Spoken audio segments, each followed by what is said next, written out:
Sir, இந்திய அரசியல் அடிக்கடிக்கு பேசப்படுற ஒரு விஷயம் என்னன்னா நெப்போட்டிசம் தான். அதை அந்த குறிச்சொல் உங்களையும் சொல்லியிருப்பாங்க. அதுல நீங்க எப்படி அதை கடந்து வந்தீங்க? அதனுடைய கருத்து உங்களுக்கு என்ன? சொல்லியிருப்பாங்கல்ல, சொல்லிட்டு தான் இருக்காங்க. டெய்லி அதை தான் சொல்லிட்டு இருப்பாங்க. அதை பத்தி எல்லாம் கவலைப்பட முடியாது. அதாவது நான் என்ன போய் வேற கட்சியில போக முடியும்?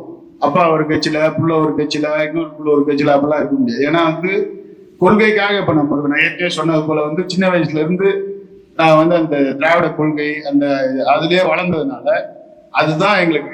நீங்க என்ன படிக்கிறீங்க? BCom third. நீங்க உங்க இன்ட்ரெஸ்ட் தான் நீங்க அது பிகாம் படிக்கிறீங்க. இப்ப உங்க அப்பா அம்மா நீங்க அது படிக்காத வேற கோர்ஸ் படிக்கணும் என்ன பண்ணிருப்பீங்க? அதே மாதிரிதான். அதனால அப்பா அம்மா இப்ப எனக்கு பாலிடிக்ஸ் பிடிச்சிருக்கு, அதனால எங்க அப்பா அம்மா அதை ஒத்துக்கிட்டாங்க.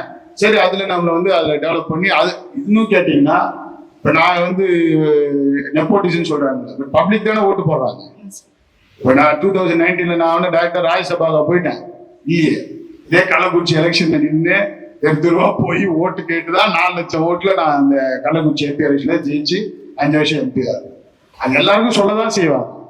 அதெல்லாம் நம்ம பாட்டுட்டு இருக்க முடியாது. நமக்கு வேண்டியது நம்மளால ஒரு 4 பேர் பயனடைறாங்கன்னா அதை நம்ம அந்த வேலையை பார்க்கணும்.